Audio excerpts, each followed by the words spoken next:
안녕하세요. 닥터이론의 강유진 원장입니다. 오늘은 보톡스 정말 많이들 맞으시는데요. 정말 어디에 맞아야 가장 효과적일까? 추천 부위 7곳과 보톡스에 대한 오해와 진실에 대해서 한번 알려드릴게요.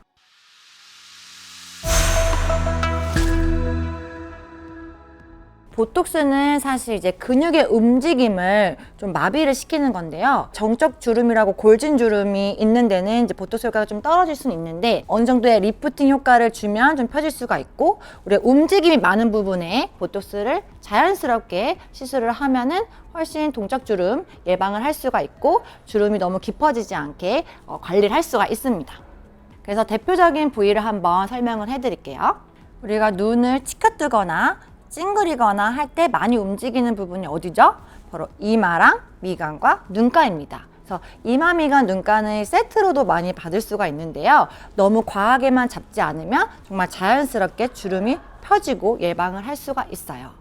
특히 이마 보톡스는 눈을 치켜뜨는 그 표정을 한번 체크를 해서 내가 눈 치켜뜰 때 이 눈썹 바로 윗근육을 많이 쓴다 하면은 요 가까이까지 너무 보톡스를 많이 맞으면 너무 무거울 수 있으니 보통은 가운데서 위쪽 라인으로 좀 리프팅 되게 잔잔하게 스킨 보톡스 하듯이 깔아주면 좀 이마 주름이 좀 더 펴지는 효과가 있어요. 근데 정말 오래된 골진 주름까지 다 펴지는 건 아니지만 동적 주름을 좀 예방을 해주면서 리프팅 효과로 이미 생긴 골진 주름이 좀 더 펴지는 효과를 노려볼 수가 있는 거죠. 그리고 미간 보톡스, 우리가 인상 쓰는 습관이 있거나 자고 있을 때 힘이 들어가거나 아니면 집중할 때 미간에 힘이 들어가면 이 미간에 골진 주름이 점점 생길 수가 있어요. 이거를 예방하는 차원에서 인상을 썼을 때 생기는 이 미간, 눈썹이 근육과 미간 근육의 힘을 풀어줘서 우리가 힘을 줘도 인상이 안 써지도록 예방하는 차원에서 미간 보톡스를 추천드리고요. 그리고 눈가 보톡스는 우리가 많이 웃는 분들, 눈가랑 눈밑 라인까지 뭐 눈밑 세로주름, 눈밑 가로주름,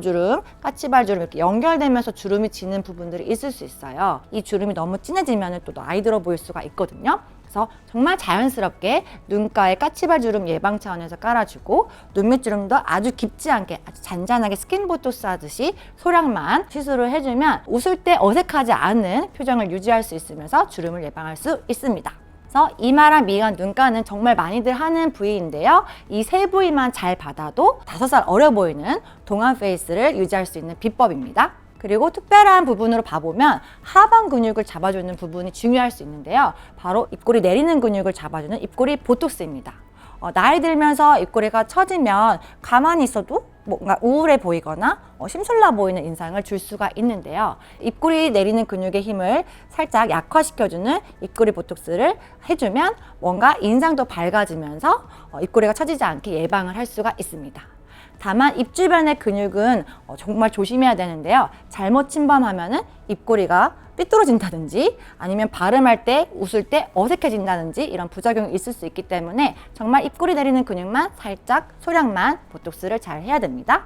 그리고 네 번째가 바로 사각턱 보톡스인데요. 사각턱 보톡스는 여기가 넙대대해지는 부분을 예방도 해주면서 저작근의 크기를 줄여줌으로써 힘이 많이 안 들어가게 해줘서 이갈이를 예방해주는 효과도 있습니다. 턱선 라인이 좀 부드러워지는 효과 플러스 턱선 라인에 같이 맞아주면 턱선이 너무 처지지 않게 예방해주는 효과가 있는데요. 다만 뭔가 사각턱 보톡스를 과하게 받거나 옆볼 라인까지 침범되게 받으면 사각턱 보톡스하고 옆볼이 꺼져 보인다 하는 이제 부작용을 겪는 분들이 많아요. 시술할 때는 항상 라인이 매끄러워지는 턱선 라인 위주로 받거나 광대가 튀어나와 보인다면 광대 라인까지 살짝 잡아줄 수 있는, 그러면서 옆볼이 꺼져 보이지 않게 시술을 섬세하게 잘할 수 있는 부분이 중요합니다. 사각턱도 줄어들고 지방도 정리가 됐는데 뭔가 뿔뚝해 보인다 하는 분들이 원인 중에 하나로 귀 밑 침샘, 턱 밑 침샘이 비대한 경우라고 볼 수가 있습니다. 이거는 이제 침샘의 크기를 점점 침샘 보톡스로 줄여주기만 해도 내가 몰랐던 넙대대해 보였던 원인 교정을 통해서 더욱 슬림한 얼굴 라인을 찾을 수가 있는데요. 침샘은 다만 당뇨병에 있거나 이하선염을 겪었던 분들은 금기이니 전문 의료진에게 항상 상담을 잘 받고서 필요하다면 받으면 도움을 받을 수가 있어요. 그리고 6번째 바로 스킨 보톡스입니다.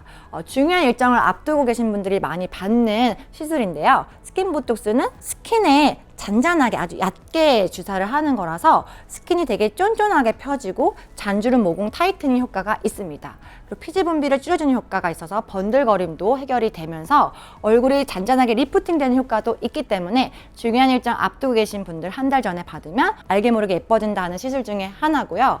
3, 4개월에 한 번씩 스킨 보토스를 정기적으로 받는 거는 내상 걱정도 없이 뭔가 잔주름 모공 타이트닝, 뭔가 주름 보토스가 부담되시는 분들에게 정기적으로 하면 좋을 수 있는 시술입니다. 마지막으로 7번째, 이중턱과 안목 스킨 보톡스입니다. 우리 턱선 라인이 처지는 원인 중에 하나가 플라티스마라고 하는 넓은 목 근육이 당기고 있는 힘이 강해지기 때문인데요. 이 플라티스마 넓은 목 근육의 힘을 약화시켜줌으로써 세로주름, 목주름을 예방할 수가 있고 이중턱이 처지지 않게, 턱선이 늘어지지 않게 관리를 할 수가 있습니다.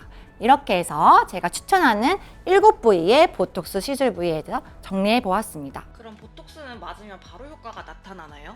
즉시 효과가 나타나기보다는 이게 아세틸콜린의 작용을 어느 정도 방해하는 효과가 나타나기까지 시간이 걸려요. 근데 이마나 눈가처럼 좀 피부가 얇은 부분은 뭐 2, 3일 만에도 좀 뭔가 마비되는 느낌이 들고 펴지는 느낌이 들면서 바로 효과가 보이는데요. 사각턱이든 침샘같이 좀 큰 부위는 서서히 줄어들고 효과를 보기 때문에 보통 3, 4주, 한 달에 걸쳐서 좋아지는 부분이 있어서 보톡스 받고 바로 좋아지지 않네요, 사각턱은. 이런 부분이 뭐 내성이 생긴 거 아닌가요? 이런 걱정을 하실 필요가 없습니다. 보통 3, 4주 걸린다는 부분을 아시고 천천히 기다려 주시면서 관리해 주시는 게 좋아요. 보톡스를 자주 맞으면 내성이 생긴다던데 그건 진짠가요? 네, 내성 위험은 어느 정도 있는데 다만 극히 드뭅니다. 과거에 뭔가 불순물이 좀 이제 섞여 있는 완전히 정제되지 않은 그런 저순도 보톡스를 과량으로 자주 맞았을 때 그런 내성 보고가 좀 있었는데요. 요즘 보톡스들은 다 이제 고순도로서 좋은 보톡스들로 이제 구성이 되어 있고 국산이든 수입산이든 순수하게 정제가 잘 된 보톡스를 3, 4개월 이상의 일정 텀을 두고 과량이 아닌 이제 안전한 용량으로 적절한 부위에 잘 시술을 받는다면 내성에 대한 걱정 없이 안전하게 시술을 잘 받을 수 있습니다. 보톡스와 함께 관리하면 효과가 더 오래가는 방법이 있나요? 아무래도 보톡스도 피부가 좋아야만이 효과가 더 좋을 수는 있습니다. 어쨌든 뭐 탄력이 좋고 피부의 콜라겐 친밀도도 좀 높고 어느 정도는 그런 재생 환경이 잘 이제 정돈이 되어 있어야 보톡스도 효과가 더 좋다라고 볼 수가 있거든요. 근데 이제 피부가 너무 건조하고 되게 말라가고 너무 얇고 한 피부에 이제 보톡스만 계속 한다고 막 주름이 다 펴지지 않는 것처럼 어느 정도 피부가 너무 건조하고 이제 피부가 막 메말라가고 콜라겐이 부족한 상태에서는 오히려 그런 보톡스만 맞기보다는 한두 번씩이라도 좀 스킨 부스터 재생 환경을 개선해 줄 수 있는 피부 관리가 중요할 수 있고 그런 피부 재생 환경이 개선이 되고 피부도 좋아져야 보톡스 효과도 더 오래 갈 수가 있습니다. 그래서 뭐 홈케어로도 당연히 할 수가 있는데 보통 보톡스 하고 나면 좀 일시적으로 건조해지거든요. 뭐 수분크림도 조금 더 덧발라준다든지 뭔가 주름이 신경 쓰이는 부분에 밤에만 레티놀 크림을 조금 더 발라준다든지 이런 홈케어를 좀 더 신경 써서 해준다면 보톡스 시술한 효과가 더 오래 갈 수 있겠죠. 보톡스 효과를 더 오래 유지하는 방법이 있나요? 시술 후에 주의사항 카드에 적혀있죠, 여러분. 뭐 열 나지 않게 무리한 운동 피해주세요. 그리고 사우나 찜질방 피해주세요 하는 이유는 보톡스가 좀 열에 약한 성질이 있습니다. 열이 막 가해질 수 있는 막 무리한 운동을 하면은 보톡스가 효과가 떨어지고 금방 분해가 돼버리기 때문에 보톡스 시술 후에는 최소 일주일 정도는 무리한 운동 피해주시고 과도한 열 자극, 접촉 자극 피해주시면서 보톡스가 확산되지 않도록 마사지 피해주시는 게 좋고 뭔가 얼굴에 시술을 했는데 이거 막 눌리면은 또 확산되면서 눈이 무거울 수가 있거든요. 특히 이마 미간 시술 후에는 엎드려 주무시면 안 되고 또 모자 쓰는 거, 수영 모자 쓰는 거 특히 그런 부분들을 좀 피해주시면 좋으실 것 같고 당연한 거지만 과도한 표정 짓거나 하면은 근육이 금방 발달하기 때문에 효과가 오래 못 가기 때문에 우리가 인상 쓰거나 눈 치켜뜨거나 하는 그런 과도한 표정 짓는 부분이 있으면 그런 습관을 이제 거울을 보면서 연습을 하는 거죠. 습관 교정을 해주고 하여튼 좀 편안한 표정을 짓고 하시면 보톡스 효과가 더 오래 갈 수 있습니다.